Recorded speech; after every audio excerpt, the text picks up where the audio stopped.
परी के जादुई 2 फ्रॉक। प्यारे बच्चों, आज जो मैं आपको कहानी सुनाने जा रही हूँ वो कहानी बहुत ही मजेदार और जादुई होने वाली है। कृपया हमारी कहानी को अंत तक सुने और हमें कमेंट करके जरूर बताएं कि आपको हमारी कहानी कैसी लगी। तो चलिए कहानी देखते हैं। कुछ समय पहले एक गांव में सोनी और मोनी अपनी ताई के साथ रहा करती थी। क्योंकि बचपन में सोनी और मोनी के माता पिता की सड़क दुर्घटना में मौत हो गई थी, इसलिए सोनी और मोनी अपने पिता के बड़े भाई भोला के घर रहा करते थे। सोनी और मोनी की ताई मानसी बहुत ही चालाक और चतुर थी। सोनी और मोनी के आने के बाद मानसी ने अपने घर की नौकरानी को भी काम से हटा दिया था। दोनों बहनों से नौकरों की तरह काम करवाती। मानसी की भी एक बेटी थी कविता, जिससे मानसी बहुत ही ज्यादा प्यार करती थी। एक दिन कविता अपनी माँ से कहती है, माँ, मुझे एक ब्रांडेड लहंगा चाहिए। मुझे अपने दोस्त काजल की शादी में जाना है। मैं चाहती हूँ कि मेरे लहंगे के सामने कोई टिक ना सके। क्यों नहीं मेरी बेटी, मैं तुझे महंगा और ब्रांडेड लहंगा ही दिलवाऊंगी। और अगले ही दिन मानसी अपनी बेटी के लिए ब्रांडेड लहंगा ले आती है। मानसी कविता की हर जिद पूरी करती है, परंतु वो सोनी और मोनी के लिए कुछ भी नहीं लाते। ये सब देखकर सोनी और मोनी उदास हो जाती है। दीदी, मुझे भी सुंदर सुंदर कपड़े पहनने का मन करता है। अगर हमारे माता पिता जिंदा होते तो वो हमें भी कितने सारे सुंदर सुंदर फ्रॉक दिलवा देते ना। हाँ मेरी प्यारी बहन, अगर माता पिता जिंदा होते तो हमें ये दिन नहीं देखने पड़ते, परंतु कोई बात नहीं। ऐसे ही दिन बीत रहे थे। एक दिन भोला शहर से वापस आता है और वह सोनी मोनी के लिए सुंदर सुंदर कपड़े लेकर आता है और कविता के लिए भी एक सुंदर फ्रॉक लाता है। कि तभी कविता की सुंदर फ्रॉक देख सोनी बोलती है, ताऊ जी, मुझे ये फ्रॉक अच्छी नहीं लग रही। मुझे कविता दीदी की लाल फ्रॉक अच्छी लग रही है। कोई नहीं मेरी प्यारी बच्ची, तुम यह लाल फ्रॉक ले लो। कविता इस बात से गुस्सा हो जाती है कि सोनी ने उसकी फ्रॉक क्यों ली और कविता और मानसी दोनों सोने के ऊपर आग बबूला हो जाते हैं, परंतु वो कुछ नहीं कर सकते थे। क्योंकि जब तक उनके ताऊ जी घर में रहा करते, मानसी सोनी और मोनी से अच्छा बर्ताव करती। और एक दिन कविता सोनी से बदला लेने के लिए सोचती है और वो सोनी से बोलती है, सोनी, क्या तुम रसोई घर से चाकू ले आओगी? मुझे सेब काटना है। हाँ क्यों नहीं, मैं अभी ला देती हूँ।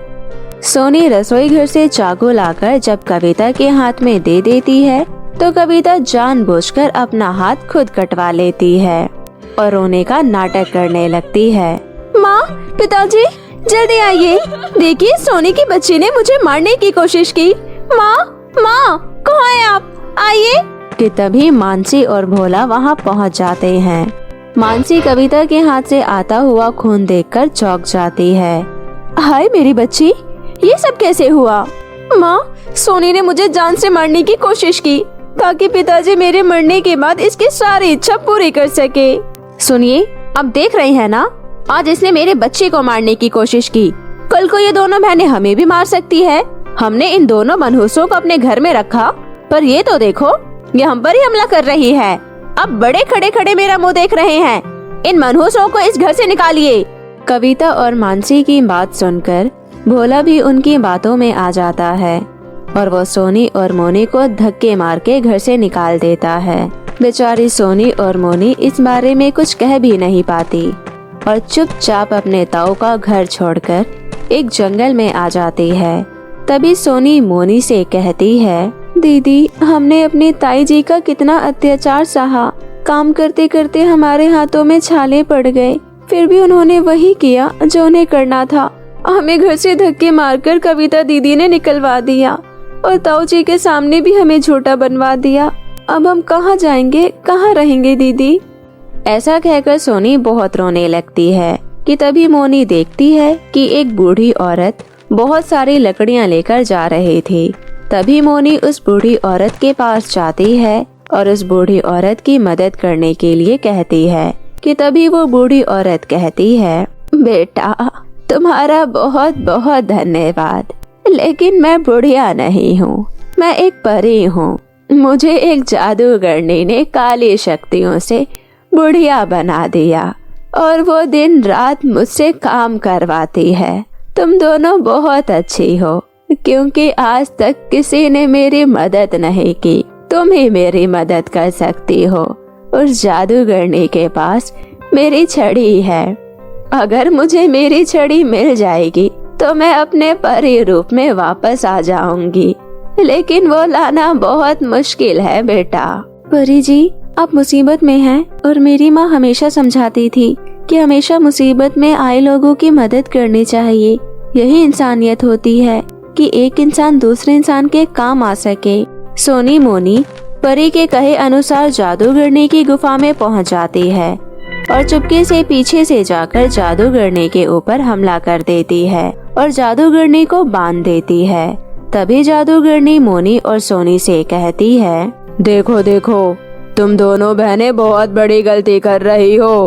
तुम दोनों अगर मुझसे हाथ मिला लेती हो तो मैं तुम्हें बहुत सारे धन दौलत दूंगी, इतनी धन दौलत कि तुम्हें कभी किसी चीज की कोई कमी नहीं होगी।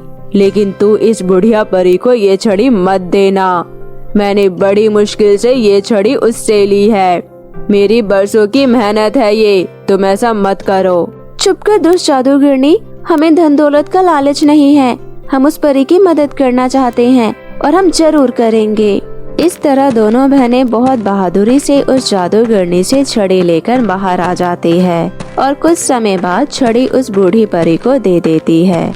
जैसे ही परी को वो छड़ी मिलती है, वो वापस अपने परी रूप में आ जाती है और उसके बाद वो उन दोनों बहनों से कहती है, सच में तुम दोनों बहनों ने धन दौलत का लालच नहीं किया और ईमानदारी से मेरी छड़ी वापस लाकर मुझे दे दी। अगर तुम चाहती तो जादूगरनी की बात मान सकती थी और धन दौलत ले सकती थी। अगर तुम दोनों नहीं होती तो मुझे ये छड़ी कभी वापस नहीं मिल पाती। इसलिए मैं तुम्हें 2 जादुई फ्रॉक देना चाहती हूँ। एक फ्रॉक से तुम्हें बहुत सारे धन दौलत मिलेगी और कभी किसी चीज की कोई कमी नहीं होगी, और ये दूसरी फ्रॉक तुम दोनों को बहुत ही सुंदर बना देगी। ये सब सुनकर दोनों बहनें परी को धन्यवाद देती है। कुछ समय बाद वो उस जादुई फ्रॉक से धन दौलत मांगती है और एक आलीशान घर ले लेती है। ये देखकर वो दोनों बहनें बहुत खुश हो जाती है और दोनों बहन हंसी खुशी राजकुमारी की तरह रहने लगती है और अनाथ और बेसहारा लोगों की मदद करती हैं। तो मेरे प्यारे दोस्तों, कैसी लगी आपको मेरी ये कहानी? मुझे कमेंट करके ज़रूर बताएं और इसे अपने दोस्तों के साथ भी शेयर करें। और हाँ दोस्तों, अगर आपने अब तक मेरे चैनल को सब्सक्राइब नहीं किया है तो जल्दी से नीचे लाल बटन दबाकर अभी कर ले। तो मिलती हूँ आपसे फिर किसी नई कहानी के साथ। तब तक के लिए आप अपना ध्यान रखें। बाय बाय दोस्तों।